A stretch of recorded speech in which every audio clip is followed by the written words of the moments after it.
What's up, YouTube? It's your boy, ABC Delicious. I'm back at it again. First of all, I want to apologize about my voice. I think I overused it over the weekend, basically singing too much.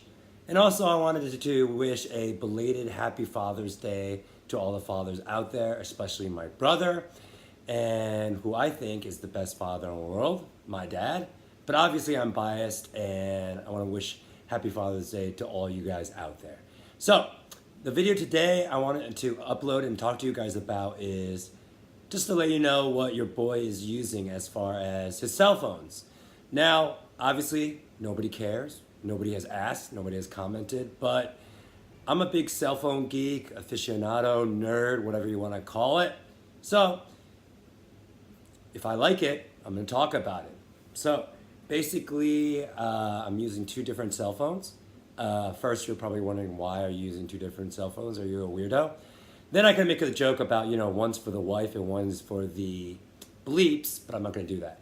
Anyway, let me get to it. So right now, I am using unless you've been living under a rock for the last, decade, I'm using an iPhone 6s Plus that my brother was so gracious to give to me. He got a new one, so just like any other brother, I get all his hand-me-downs. Now, before you ask me, you guys are probably thinking, why are you talking about the iPhone 6? Can't you talk about the iPhone 8 Plus or the iPhone 10? I could, but I'm very poor, so I don't have access to those. But if you want to know about those, go hit up MKHD, Mr. Mobile, Linus Tech. They have very comprehensive channels and they do a really good job, and those are the channels I watch. I'm sure I'm leaving out a bunch, so forgive me if I am. So, I'm using this. Now, let me talk to you about the pros and the cons. So for the pros, very clean iOS, very easy to use. I've been an Apple guy since the original one in 2007, and then I went all the way to about the iPhone 4S. So there's like a familiarity with it. It's very easy to use. But then I got to that point where it was just basically, in Chinese we say "tama." It was just, iPhones are very good. They're very easy to use. It's simple.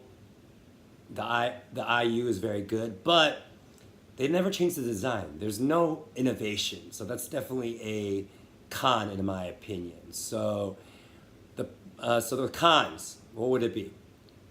This is 2018, and even though this is the iPhone 6, and obviously they have the iPhone 8, there has been no changes for the last several iterations, if you exclude the iPhone 10.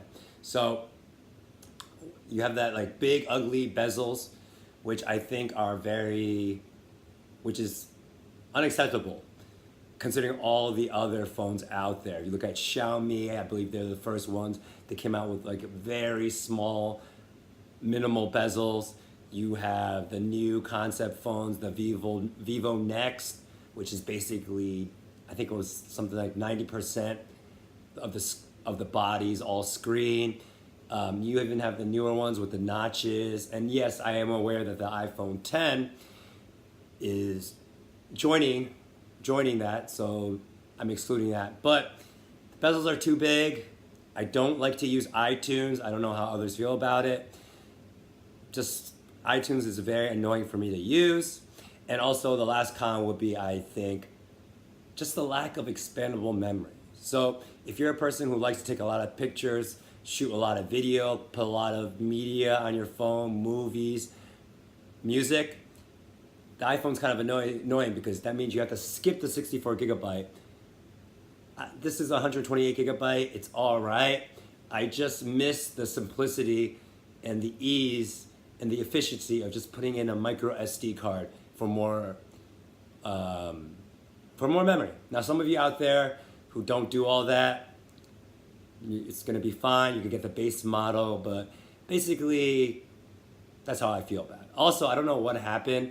The battery life, maybe because my brother was using it very extensively. He's a power user, but I have to charge this at least once to twice a day.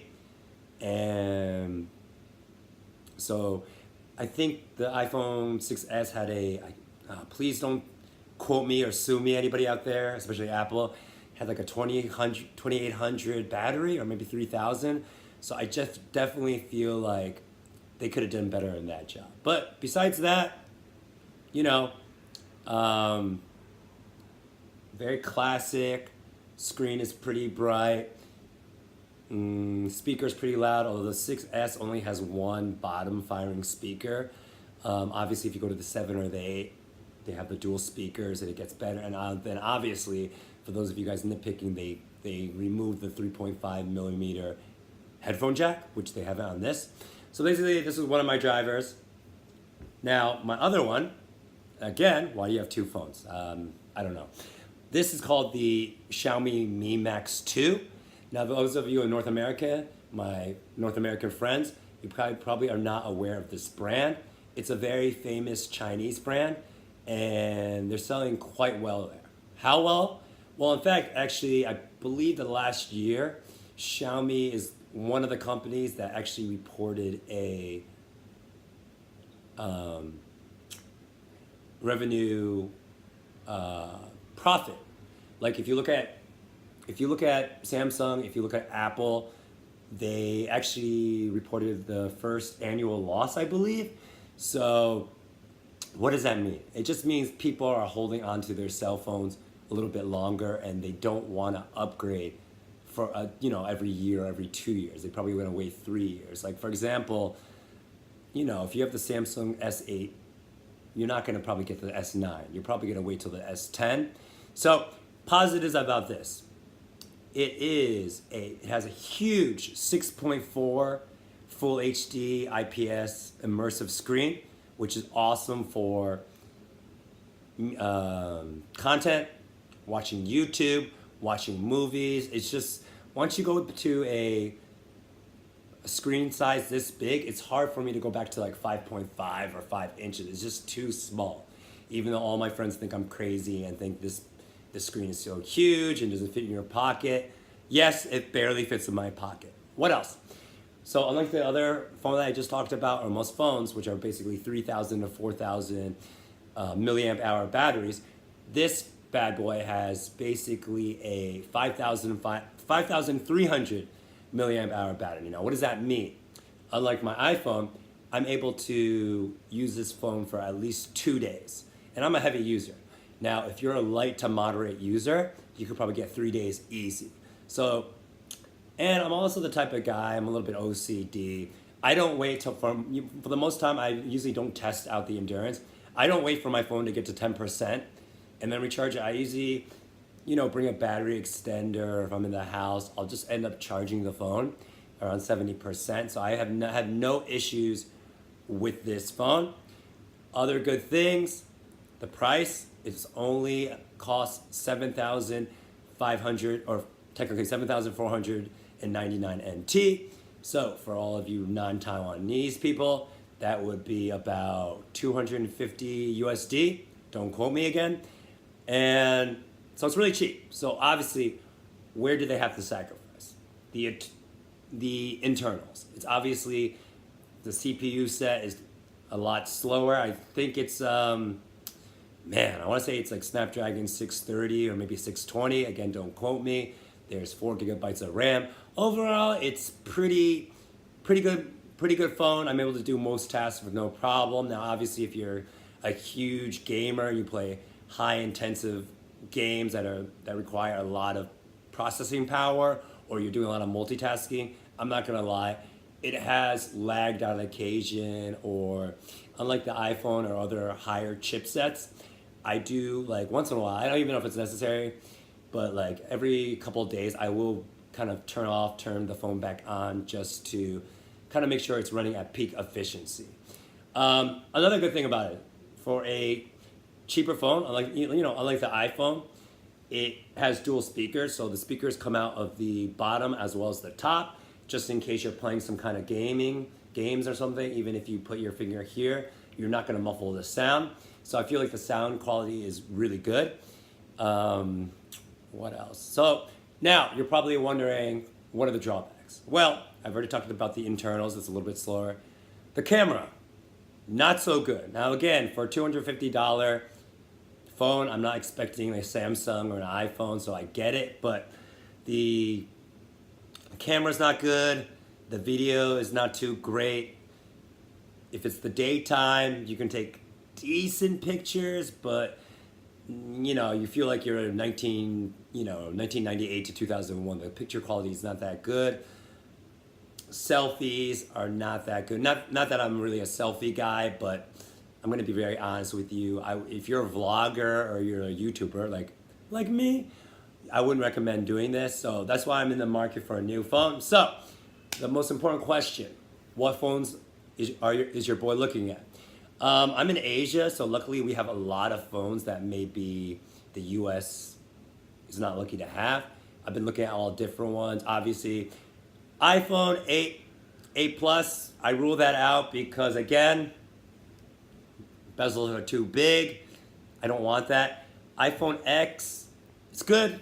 I like the design, even though a lot of people love or hate the notch, but 5.8-inch screen is just not big enough for me, so I'm gonna wait until maybe September to check out the purported iPhone 10 Plus. Supposedly they're gonna come out with a 6.5-inch screen, so I definitely am interested in that. Yes, I'm a freak, I like the bigger screens.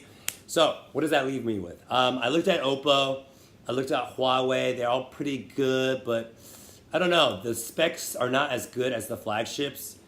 Because this year everybody is using the Snapdragon 845, and those are a little bit lower. And for some reason, they're still kind of expensive in Taiwan, so I wouldn't pay for those. OnePlus 6, a lot of reviewers have been saying it's really good, it's really cheap, $500, but for some reason in Taiwan, still pretty expensive, $600 on eBay. They're selling anywhere from up to $800. And basically some of the phones, just depends, they're probably missing one or two things, like one is not stereo speakers or one doesn't have expandable memory. I do prefer expandable memory and waterproofing IP67 or 68. I definitely prefer those. Not that I want to be taking a bunch of pictures underwater, although that would be cool. You never know, a phone might fall, going to the toilet, or just having the knowledge that it's okay if your phone falls into the water or the pool and you should be okay. It just gives me kind of a sense of confidence. So I definitely look out for that. So at the end of the day, what are you thinking? That leaves the Samsung S9 Plus, which looks like a really good phone, but the 68 gigabyte to 256 gigabyte versions, those range from like $700 to $1,000 on eBay, and probably even that much or expensive in Taiwan. I don't know why. In Asia, things are more expensive. Don't ask me why, electronics. So I was thinking probably looking at a Samsung Note 8. It has a stylus pen. No, it does not have dual speakers. It only has one speaker, but I think that's a sacrifice I'm willing to make.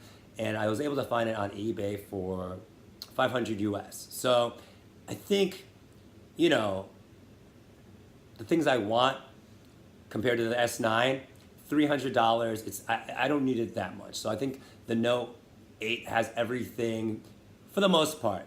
I mean, obviously the S9 is the camera quality is a little bit better, and the speakers are a little bit better, but the Note 8 has the stylus pen, like I said before, and it's waterproof, and it has a really good camera, which I'm definitely looking for, because if you're watching this, I'm trying to make my way up in YouTube, so I need a better camera for video, pictures, and just in general, when I go out, I like to take pictures. My friends are very annoyed about it, that I take so many pictures. Besides that, what do I like? Thinking Asus Zenfone 5 is pretty good, so I'm looking at that as well.